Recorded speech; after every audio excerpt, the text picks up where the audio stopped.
I finally exhaled slowly, then met his gaze and said, "Because I don't want to." I had never imagined that saying those words would feel so liberating. I had won not just my self-respect, not just my dignity, but myself, the version of me that I had lost over time. John opened his mouth, but for a long time nothing came out. Then finally he asked, "Why?" "Because I'm exhausted, John. I never know when the next breakup is coming. I never know what meaningless reason it will be over next time. I feel so alone, like I've spent this entire relationship chasing after you. Always trying to catch up, always running after something that was never truly mine, and somewhere along the way, I lost myself. Do you understand what I'm saying?" John stared at me, his eyes searching for something, but I couldn't give him anything anymore. It wasn't until after we broke up that I realized just how full my life could be. I no longer had to be afraid of fights that could erupt at any moment. I no longer had to brace myself for another inevitable breakup. I no longer had to walk on eggshells, constantly worried about when the next storm would hit. For the first time, I was my own center of gravity. I was in control of everything, and it felt incredible. John looked at me and asked, "You don't love me anymore?" He was taller than me, which always made direct eye contact a bit of a challenge. But this time I barely had to tilt my chin upward to see the helplessness in his eyes. 10 years, Rachel. It took 10 years for this proud man to finally lower his head to me, even if just a little. "I guess not anymore," I said coldly. He took a step forward, reaching for my hand, but I instinctively stepped back. That small movement hurt him. For the first time I saw raw sadness in his eye. "You're avoiding me," he said. I let out a quiet laugh. "Do you remember how I used to beg you to take me back?" John had always been arrogant. He had grown up being adored, never needing to lower himself for anyone. Even in our relationship, I was the one who pursued him first. Maybe from that moment on, our fate had already been scripted.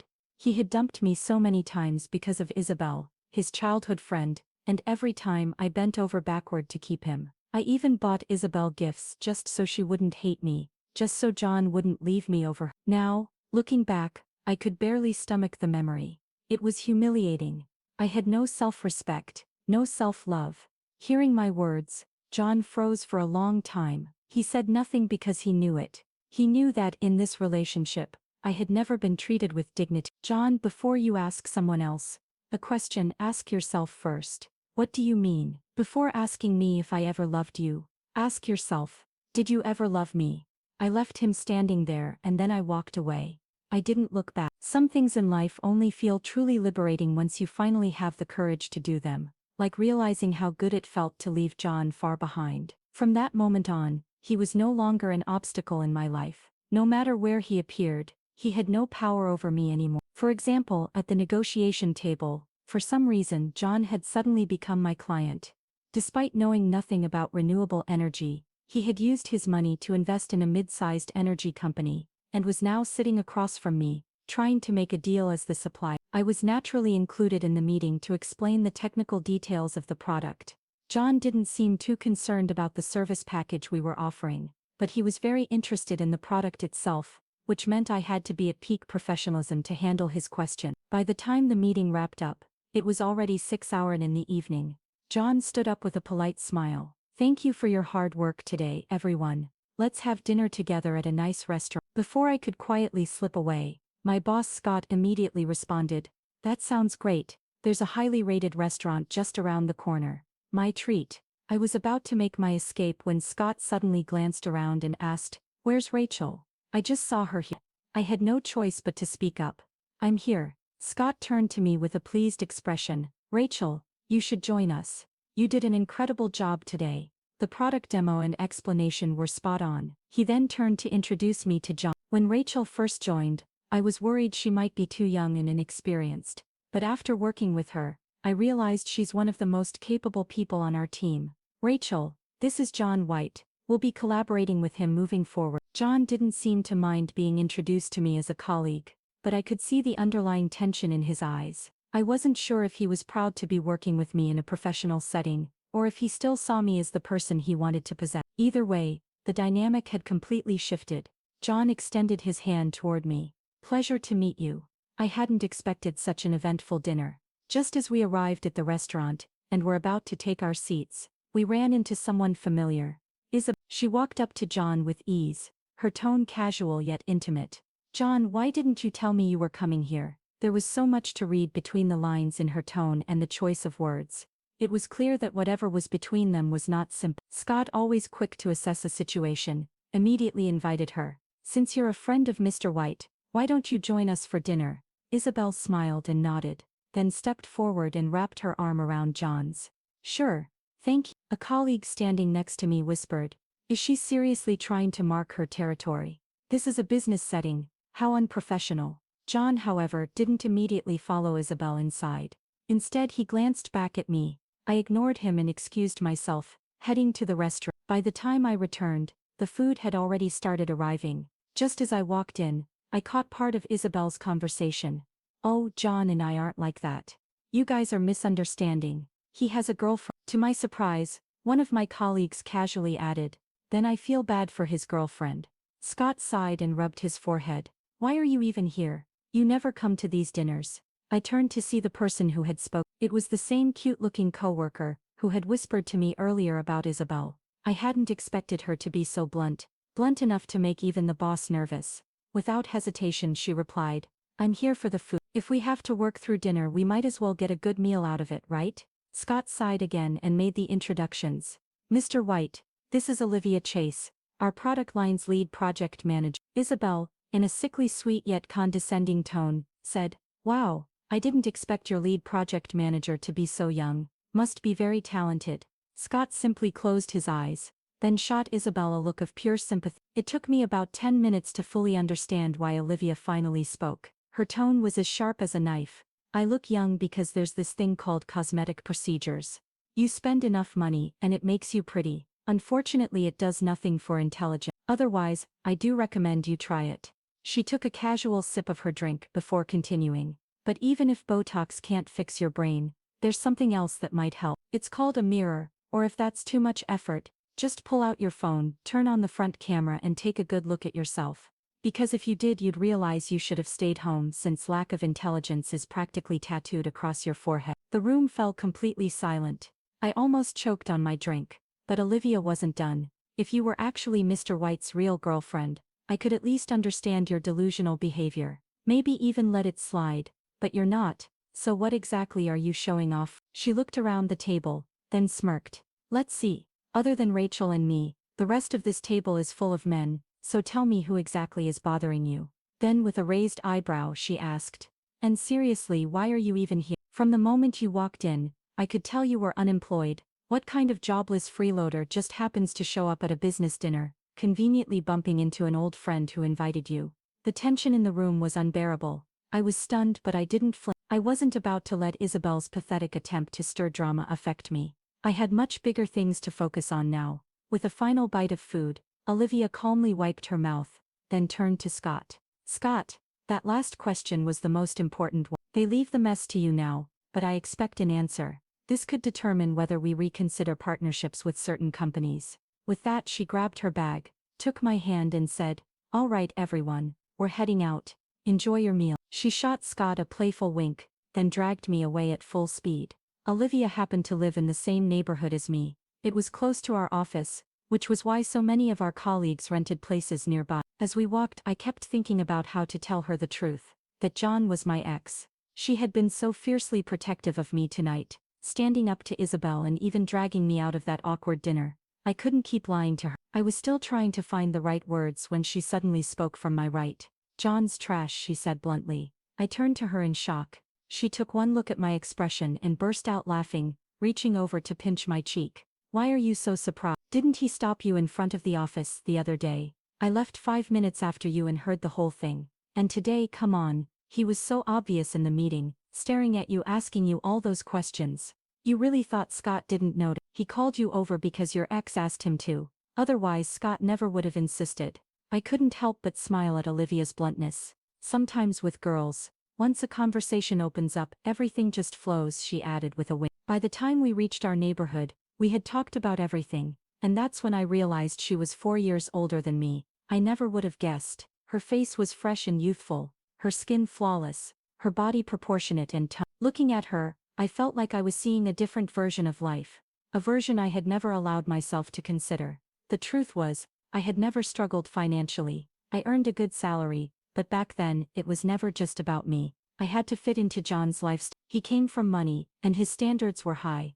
To be fair, he was generous with me too, but I wasn't the kind of person who liked to constantly take from others. So to keep up with him, I bought things that weren't even part of my world. A $500 facial cleansing device, a $200 bottle of shampoo, a $100 normal-sized cupcake. None of these were outrageously expensive on their own, but for someone like me, someone with a solid income but also a habit of saving, it was a financial burden. Little by little, it ate away at the small portion of my money that was supposed to be just for me. Olivia noticed my silence, and immediately picked up on something. She asked bluntly, "Do you still love him?" I smiled and shook my head.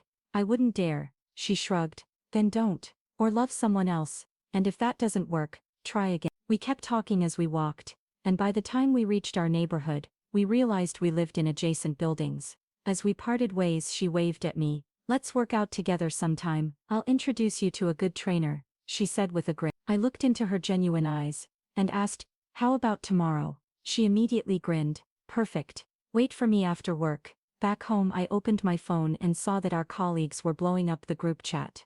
Damn, Olivia never fails to deliver. First she put Scott in his place, now she's scolding clients too. Olivia replied casually, "Tell him to fire me if he dares." "Fire you? Are you kidding? The man is so terrified of upsetting you, he barely even comes into the office anymore." Olivia was the only one in our entire company who could handle the entire product pipeline, from design to development to production. She was irreplaceable, and in business, being irreplaceable was the ultimate competitive advantage. It made me think, Olivia could be fearless in her career, because she had the skill and the results to back it up, but in my relationship with John, I had made him irreplaceable, and because of that, he had felt entitled to hurt me. His leverage was my love. But what he never understood was that love without reciprocity cannot last forever. One day it will fade, or worse, it will be replaced. John barely stayed mad for half a day before Olivia's new product line went live and completely won him over. He practically ran to her office.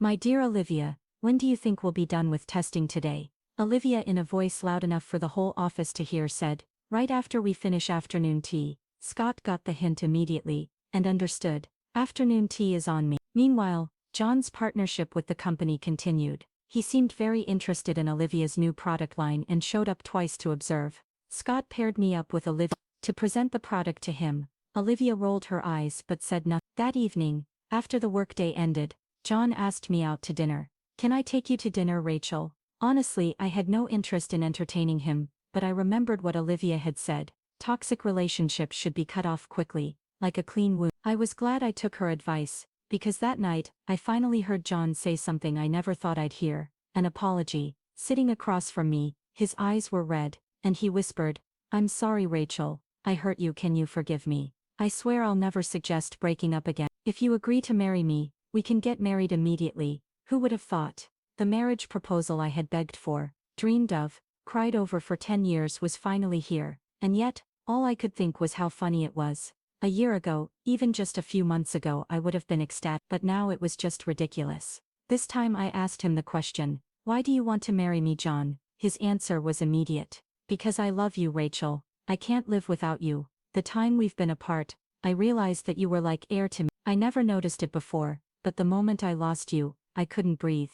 Oh, what a grand and noble declaration. If only I could feel his sincerity. But isn't love something that should be felt, not just spoken? Otherwise, wouldn't every hollow confession be the truth? I looked at him, his eyes reflecting nothing but me. "John, do you know what you taught me?" He stared at me, waiting. I smiled. "You taught me that no matter who you lose, you can still live just fine." I picked up my phone, slipped it into my pocket, and stood up, still smiling. I said, "I'm giving you this lesson today. You can take your time learning it, starting with this dinner all by yourself." I turned and walked away. This time I didn't glance back, not in the mirror by the door, not in the brief moment before I turned away. I didn't care what his reaction was. For the first time I was free, and it had only taken me 6 months to be reborn. All wounds heal with time. They scab over, and then one day they become nothing more than a faint mark on your skin, a reminder of what was, but no longer hurt. 2 years later, the product line Olivia and I developed was finally profitable. Every minute, new earnings were being logged. Between meetings, Olivia leaned over and asked, "Coffee this afternoon? There's a place with an amazing cappuccino." I glanced at my unfinished work and smiled. "Oh, pass. He wasn't giving up that easily." "Fine, but you are coming to meet the guy I set you up with, right?" I raised an eyebrow. "Wait, this is about a date?" He grinned. "Of course, he's a friend of mine, super cute, 1 year younger than you." I opened my mouth to refuse, but before I could, she narrowed her eyes. "You're not actually thinking about getting back with John, are you?" Olivia had never hidden her disdain for John. Even after all these years, even after our successful partnership, she still worried that I might fall back into my old ways.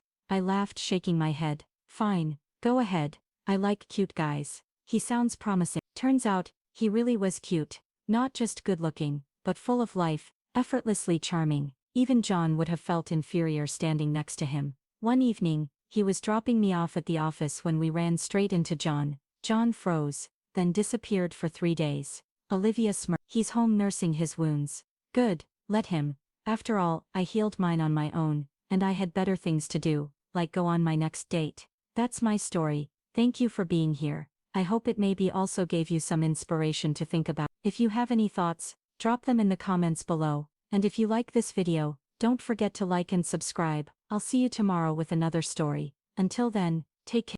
John and I had another breakup argument. This time I wanted to handle it the way I did when he first suggested breaking up at 18. By going to the beach to cool off. But when I arrived, I found the beach too cold, so I decided to head back. On the way I passed a dessert shop. I thought I would be too heartbroken to eat, just like when I was 20. But to my surprise the desserts there were so good that I couldn't resist.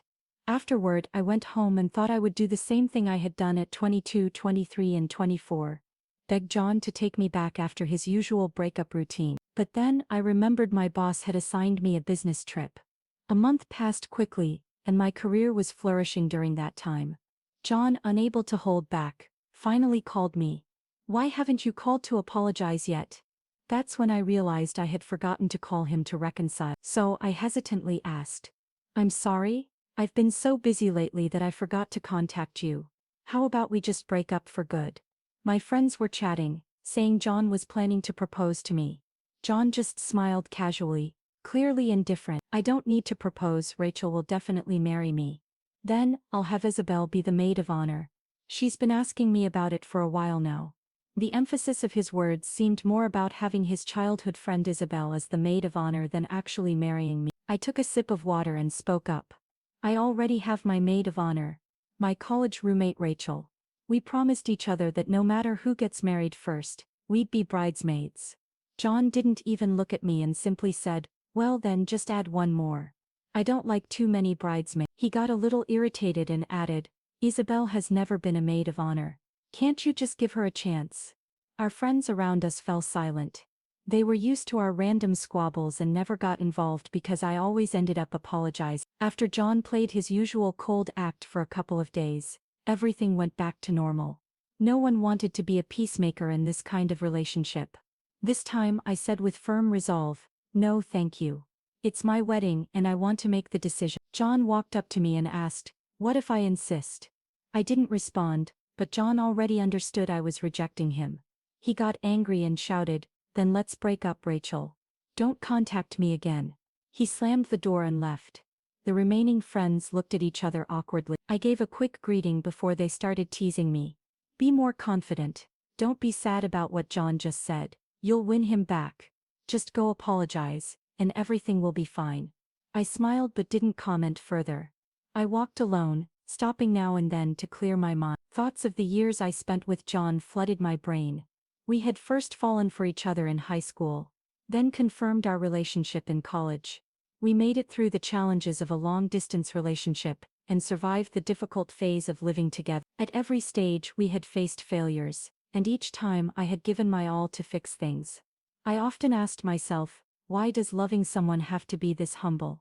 Shouldn't love be about mutual compromise and support? But every time I made up my mind to leave him, another voice would pop up asking, "If you give up now, doesn't that mean all your efforts over the years were just a joke?" So I gritted my teeth and pressed on, still hoping, still waiting, hoping I could move him, hoping we could truly have a future. As my thoughts wandered, I passed by that river. The one I used to jokingly call Tears. It was near our school, and since my first heartbreak, it had witnessed the countless tears I shed in this relationship. But today, it seemed colder than usual. Before I could even get sentimental, goosebumps crept up my arm. I quickly pulled my coat tighter, and decided to head home to be sad in peace. Just as I turned around, I saw the dessert shop. It's funny really, this shop was a frequent stop for me. Once after a heated argument with John, I came here, my anger clouding my mind. I ordered several different pies, but because I was still upset, I couldn't bring myself to enjoy them. The owner's baking skills had only improved over time. After dinner with friends, I was once again drawn in by the rich aroma of brownies coming from the oven. This time I didn't order too much, fearing the same disappointment, but after finishing one brownie, I found myself wanting more. So I ordered another pie.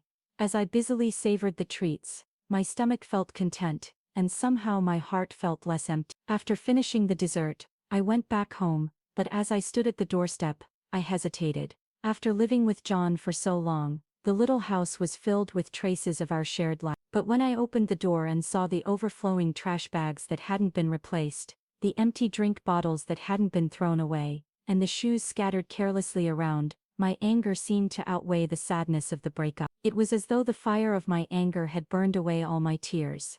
After cleaning up everything, I opened my phone, planning to delete some of the photos of John and me, fearing that I would regret it later. Just then, I noticed a message from my boss in the work group chat, giving me feedback on my proposal for a project I was working on. By the time I finished handling work on the computer, the sky was beginning to lighten. To my surprise, the first day after the breakup had passed so easily. So on this brand new morning, I took a deep breath and blocked all of John's contact information. John still hadn't come back.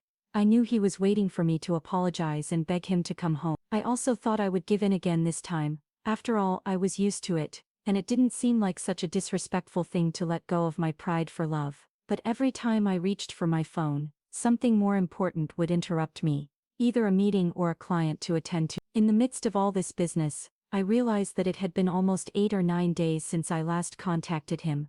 Without even realizing it, I had done something I never thought was possible, and I didn't feel the emotional torment I had expected. One morning during the weekly meeting, the manager told us about an important client who needed someone to go on a business trip to Los Angeles and stay there until the project ended, which would take at least a year and a half. Without thinking, I raised my hand. The manager looked at me and said, "Rachel, I really want you to go, but this will take a year and a half. Are you sure you can commit? Don't you have a boyfriend?" I immediately responded, "I'm single now."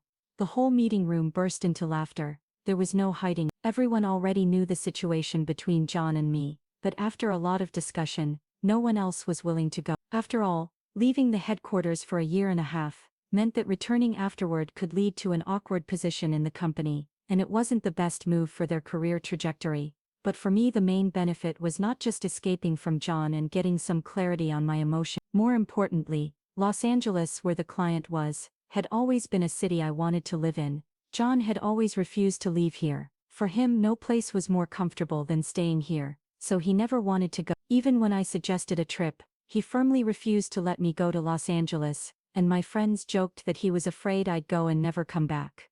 I could only laugh at that. In the end, the manager chose me since I was the only one who volunteered. Before I left, he warned me repeatedly, "You can't quit halfway, no matter what happens with your boyfriend, you need to stick it out for the whole year and a half." I smiled and replied, "Mission accepted."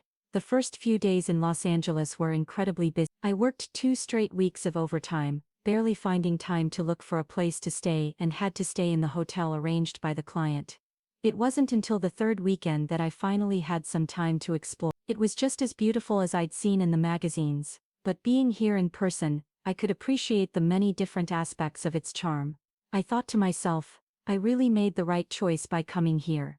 Here, I was a little surprised when I received a call from my mom. It had been over a year since our last argument when we parted on bad terms.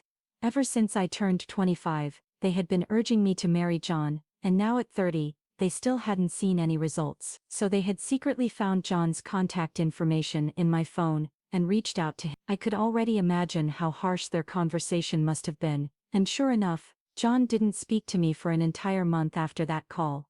My mom has a really pleasant voice, but I never understood how she could say such uncomfortable and upsetting things. She asked, "You're not really planning to wait until you're 40 to get married, are you? My God, do you want me to become an old woman who can't walk before you have your wedding?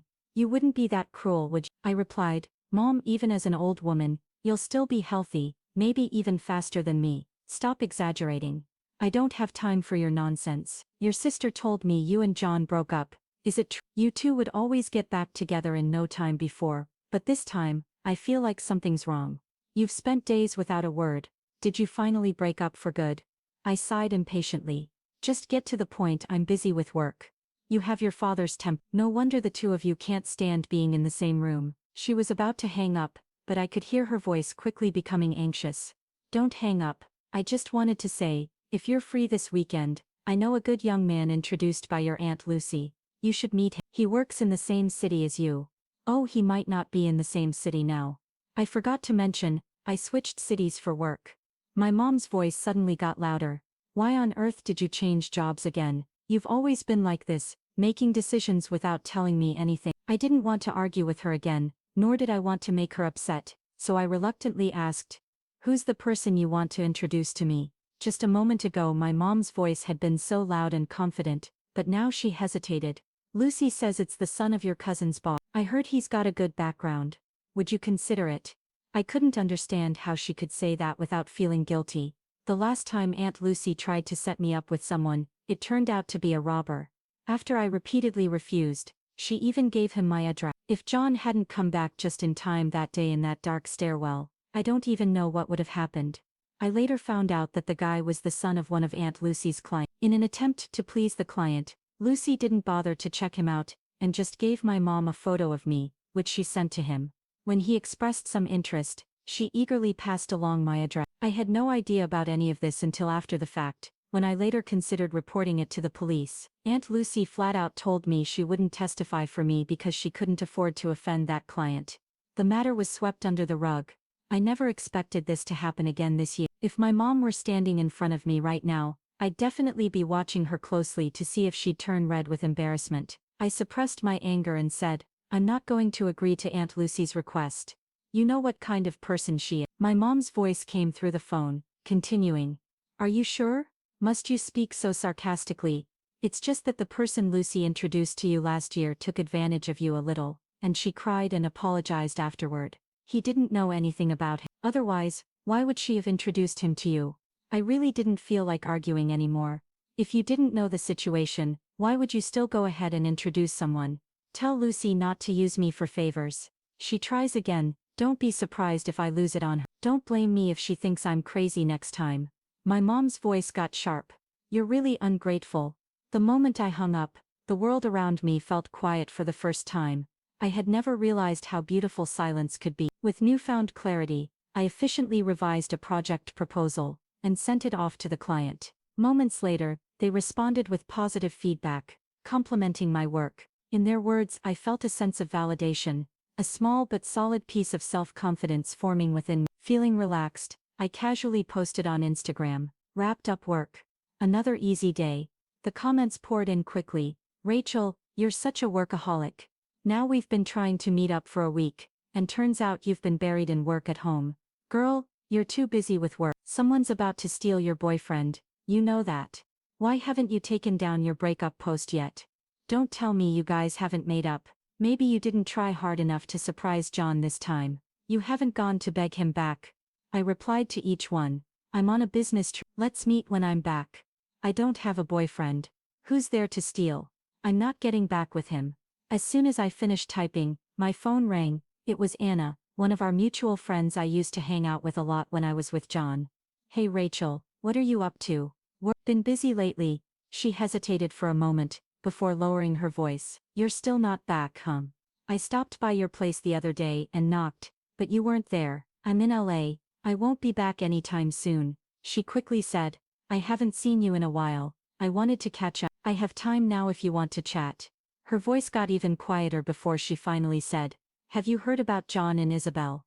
I answered honestly, "Not really. Been too busy to keep up with anything." I had no interest in discussing them, but she kept going anyway. "John and Isabel have been everywhere together lately, showing up at parties as a pair, and for Isabel's birthday, John gave her a huge diamond ring.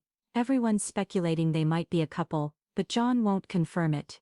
Probably because he's still waiting for you to apologize. I suddenly laughed. Before Anna could react, I asked, apologize for what? She paused, caught off guard. Wait, what? But you always apologized first. I just assumed you'd do the same, she replied. I used to apologize because I cared, I said. But what if I don't care anymore? Right as I finished speaking, I heard a cough on the other end, then a loud door slam. Anna awkwardly wrapped up the call, and a few moments later I got a long message from her. She started by apologizing for what happened, then talked about John and Isabel, and finally ended with John definitely regrets it. He's been crashing at my place for 3 days, pestering me until I finally agreed to call you. He doesn't even like Isabel that much, but I still feel bad for you, Rachel. I've always thought you were amazing no matter what. I just want you to be happy and you're a kind girl. I wondered if she had purposely acted strange to make me figure it out, but in the end it didn't matter. What mattered was that I actually felt happy right now. That afternoon, the first blocked call appeared on my screen. John. It was almost laughable. I had been gone for nearly a month, and this was the first time he had called me, only after his little test through Anna had failed. For the first time I looked back at the past years with John and thought, none of it was worth it. Then a text message popped up from an unknown number. Rachel, where did you put my suitcase? So this is how the man I loved for more than 10 years was acting in this situation. No emotion, no hesitation, no regret. Even now he couldn't lower his pride. Even with such a flimsy excuse, he had to sound arrogant, as if saying one kind word to me might kill him. I didn't respond, but later that night, after a long evening meeting, I had a brief moment of weakness, and picked up his call. His familiar voice came through, low and slightly hoarse. Where are you? In my office. Why did you block me? I answered calmly, because we broke up. His voice rose slightly. So breaking up means you have to block me. We've broken up so many times before. Why didn't you block me then? I replied just as smoothly, how do you know I didn't? In all our past breakups, did you ever try calling me? Wasn't it always me apologizing and begging to get back together? He repeated the question, where are you? It was the end of the workday and my colleagues were passing by, saying their goodbyes. I got distracted, returning their greetings, completely forgetting John was still on the line. After a long moment, I realized the call hadn't ended. Hello? His voice came through softer now. This is the first time you've ever ignored me. I didn't have a response because he was right, but I also didn't need to justify myself anymore. John continued. Did you move to Los Angeles? I answered without hesitation. Yeah, I'm here for work. This time, his voice dropped noticeably. You never used to take business trips. You always said if you left, there'd be no one to take care of me. You always put me first. I wanted to laugh, but I also wanted to cry. A wave of emotions crashed over me, and I told myself, Rachel, you spent years putting a selfish person first. Now it's time to put yourself first. I steadied my voice and said, didn't you say that once we broke up we shouldn't contact each other anymore? Just following your words. Since we don't talk anymore, there's no reason for me to refuse work trips for you. You know I gave up so many opportunities for you over the years. But he hesitated for so long that I knew he had nothing real to say. So after that prolonged silence, I hung up. It was the kind of call that should have been heartbreaking. He knew I was leaving him behind, but he still couldn't say anything to stop me. But thankfully I had prepared for this moment over the course of many long years. Or maybe my heart, scarred and worn down, had already gone completely numb. I wasn't sad anymore. I only felt free, and I hoped that this was the final goodbye. The day I finally signed the lease on my new place in Los Angeles, I invited my co-workers over for a small housewarming gathering. We walked out of the office together, chatting and laughing, when suddenly someone outside stood out like a sore thumb. One of my colleagues joked, I don't think this building has ever seen someone this handsome before. I followed their gaze and that's when I saw him, John. It had been a month since I last saw him. Since we ended our long-distance relationship after college, we had never spent this much time apart. But now it didn't feel like a big deal anymore. John walked toward me, with purpose, his eyes locked onto mine. My coworkers exchanged glances, their curiosity practically radiating off them. One of them, sensing the tension, cleared their throat and said, looks like Rachel's busy tonight. Let's reschedule. For the first time I realized that sometimes people being too perceptive isn't always a good thing, but John didn't seem to mind. He even took a moment to politely greet them. Then as soon as they were gone he turned back to me. He stared at me for a long time before finally asking, "Rachel, why haven't you come back to me yet?" At that moment, I felt completely drained. I had spent years pouring everything I had into this relationship, nurturing it, sustaining it, keeping it alive, yet somehow I had created a lover so emotionally incapable of love. He had chased me across the country, he had shown up in front of me, he had every chance to apologize, and yet instead of asking for forgiveness, instead of making things right, he was standing here demanding to know why I hadn't crawled back to him. "Why haven't you come back to me? Why do I have to be the one to come back? Why should we get back together at all? Does one apology in a relationship mean I have to keep apologizing forever? Haven't I spent years loving fiercely, fighting hard, sacrificing everything just to have respect, love and devotion in return?"